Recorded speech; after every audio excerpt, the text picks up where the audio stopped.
Today's the day after Christmas, and got a lot of stuff. Spent some nice time with my family. Watched basketball. We're all excited for that. And my girl got me some Laker tickets. Stoked. Can't go wrong with Laker tickets.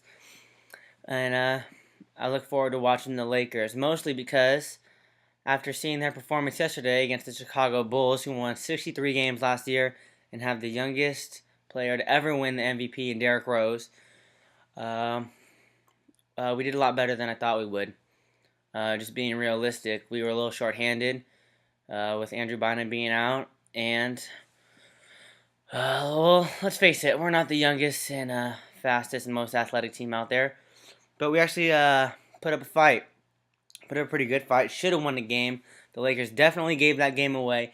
It was our game to lose, and Chicago snatched that present up just as fast as those little kids that you see running around the house on Christmas Day. Kobe looked a little shaky, had some questionable passes. His wrist is probably a little weak. Don't know about that last shot. Don't know about taking it in against four guys that are taller than you.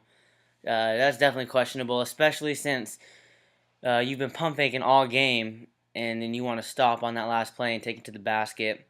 If you pump fake by the key, they're going to jump, especially in the last play. You know that. I'm not going to try to tell you how to win basketball games, but definitely I think you should have went with the jumper there. I mean, he's done it many, many, many times before. I think at least would have got us a better shot than that. But other than that, that's not what I really want to focus on. What I want to focus on is Andrew Goudluck. I don't know how to say his name. I think it's Goudluck though.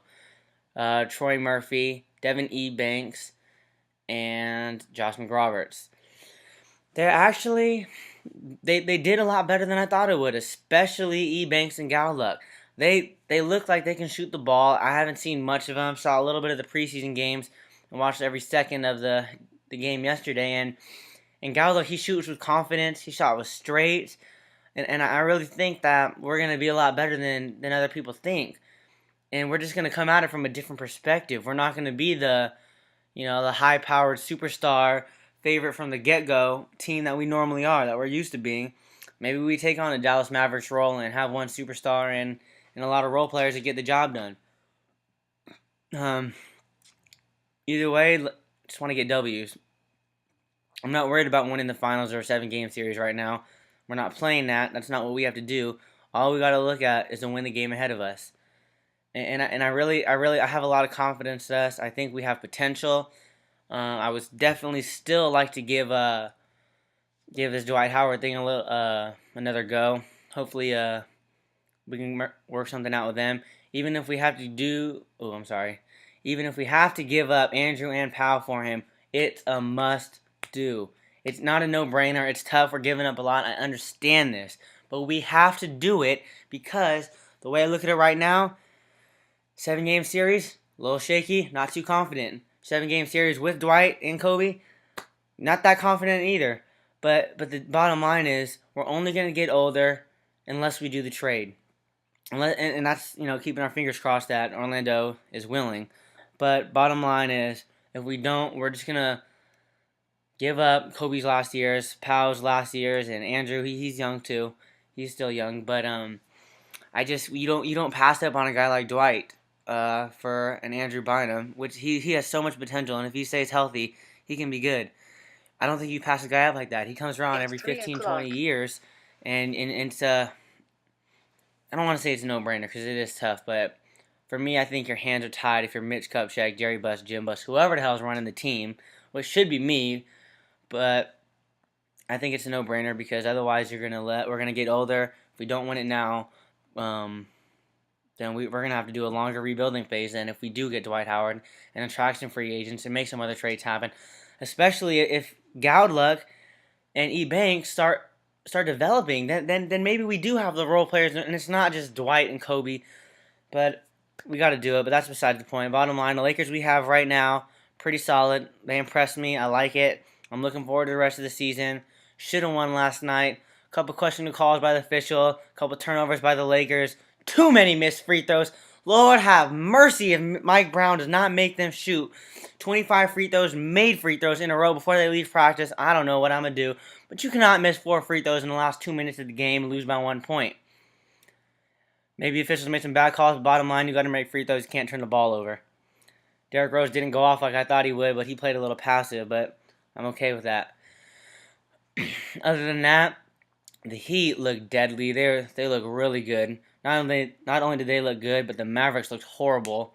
It might have been because of the Heat's defense, but I'm sorry, not Dwight Howard. Dirk Nowitzki was not the Dirk Nowitzki we saw in the playoffs last year. Also, I watched the Clippers and Warriors game, and the Warriors look actually nice. I think they're not contenders or anything, obviously, but they're pretty formidable. I think they have some nice little weapons that they could string together and probably be a middle seed of the playoffs. The Clippers, oh, Chris Paul is so good, and it hurts me to say that now because he should have been wearing this purple and gold, but he's not. But I'm not going to try and dwell on that. So, bottom line, he looked good. Blake Griffin's good. DeAndre Jordan's good. Caron Butler's good. Billups is good.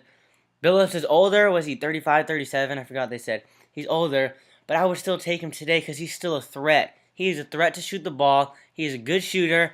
And our point guards just aren't threats. You need your point guard to be a threat, whether it's, a 10 assist night threat or, 2 or 3 threes in the clutch. You need him to be a threat at all times. I could guard Derek Fisher and Steve Blake. And I don't even play college basketball, but they're not a threat. They're not going to hurt you. So that's definitely an area we need to improve on.